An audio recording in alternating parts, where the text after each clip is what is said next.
dalam pembudidayaannya ikan gurami itu tidak seribet dengan ikan-ikan yang lain.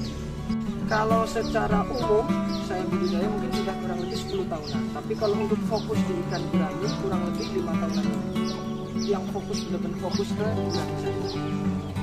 Gurami itu kenapa gurami lagi tadi? Kalau ikan-ikan yang lain itu kan secara makanannya itu kan omnivora, pemakan segalanya, rakus gitu kan. Pakannya membutuhkan pakan yang banyak. Nah, seperti nila, lele itu pelet itu pakan utamanya itu kan pelet. Tapi kalau gurami ini kan herbivora. Jadi kita bisa menggunakan pakan apa, jadi bisa menekan biaya produksinya. Perlu diketahui kalau untuk di sini saya mengembangkan jenis ikan gurami itu ada dua, yaitu gurami merah atau biasanya ikan gurami padang dan gurami soang atau gurami angsa karena ada pulut di atas. Gurami itu di sini masih langka. Salah satunya bisa dibilang kalau adik-adik nanti cek di sekitaran sini yang benar-benar mengijahkan ikan gurami itu hanya beberapa. Karena peluangnya masih jarang, itulah salah satunya saya tertarik di sini. Jadi untuk memenuhi kebutuhan masyarakat di sini saja masih sangat kurang. Perikanan ini kan kalau kita bagi ada 3 macam kegiatan. Pertama pembenihan. Pembenihan itu hanya fokus kita setelah pembenihan menghasilkan benih kita jual. Yang keduanya itu ada namanya pendediran. Itu mulai dari mempersiapkan benih sampai ukuran tertentu sampai siap ditempati kalau pembesaran. Yang ketiga itu ada namanya kegiatan pembesaran. Itu bagaimana kita memelihara ikan dari larva sampai ke ukuran konsumsi sampai layak jual atau sudah marketable size-nya sudah masuk. Nah, kalau Bapak di sini saya lebih cenderung ke usaha pembenihan. Kenapa? Karena pembenihan itu rotasi perputasan uangnya lebih cepat. Dalam waktu 2,5 bulan ikan itu sudah bisa kita jual.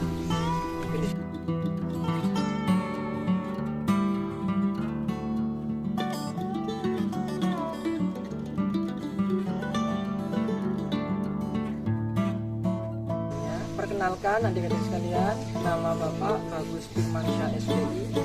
Kebetulan kita masih satu famili, saya tamatan Undri jurusan Sosial Ekonomi Perikanan angkatan 08. Pertama untuk usaha budidaya ikan gurami karena sifatnya masih tradisional, kita pemijahannya masih alami, tidak menggunakan bantuan hormon atau apapun.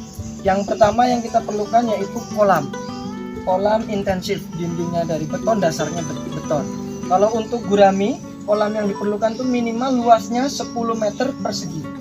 Jadi 10 meter persegi itu boleh 2 kali 5 atau pokoknya dia hasilnya 10 meter persegi minimal luasnya. Itu nanti dalam satu kolam itu terdapat 1 jantan 3 betina. Setelah tahap persiapan wadah, yang kita perlu lakukan adalah tahap seleksi induk. Seleksi induk ini nanti bertujuannya apa? Untuk menyeleksi induk yang sudah matang gonat. Artinya induk itu sudah siap untuk dipijakan. Yang ketiga, ini yang kita perlukan. Ini kalau dalam perikanan apa, kalau kalian nyebutnya apa? Bubu atau bubu, Pak. Luka ya, tapi jenisnya yang bulat. Nah, jadi kalau untuk gurami itu kita butuh media untuk tempat melekatnya telur atau substrat. Biasa kita gunakan ijuk. Kalau zaman dulu belum ada ijuk seperti ini. Kalau dulu kita gunakan pakai kelapa, serabut kelapa itu kita tokok-tokok, kita tarikin serabut kelapanya. Apabila sarang yang sudah ada telurnya, nanti di bagian sini rapat. Nah ini telur, ini nanti telurnya nanti akan dimasukkan ke dalam. Ciri-ciri yang sudah ada telurnya, nanti sarangnya ini akan tertutup rapat. Dia akan rapat seperti ini, rapat begini. Nah kalau udah rapat begini, dia ada telurnya. Kalau masih terbuka ini belum ada. Jadi sarang tadi yang sudah ada telurnya kita angkat sore hari.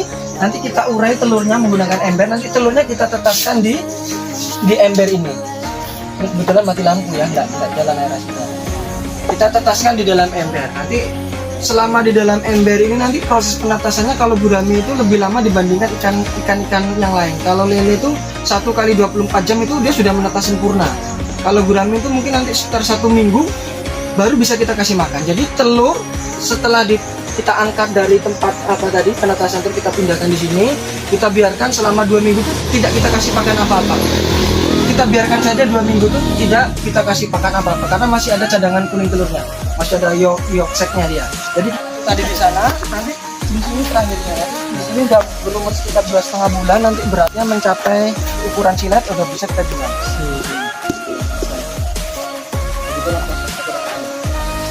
Simpel kan?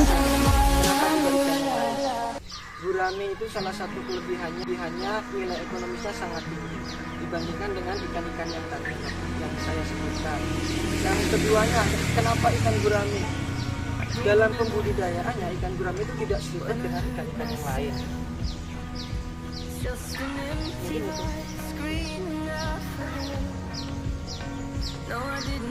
Berapa lama Kalau secara umum saya budidaya mungkin sudah kurang lebih 10 tahunan. Tapi kalau untuk fokus di ikan gurame kurang lebih 5 tahunan ini. Yang fokus benar-benar fokus ke gurame saja.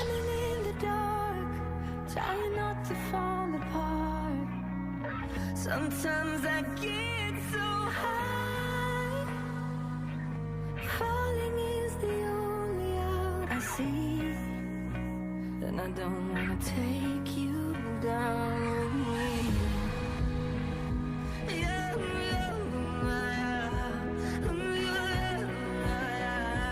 take you down, take you down with me.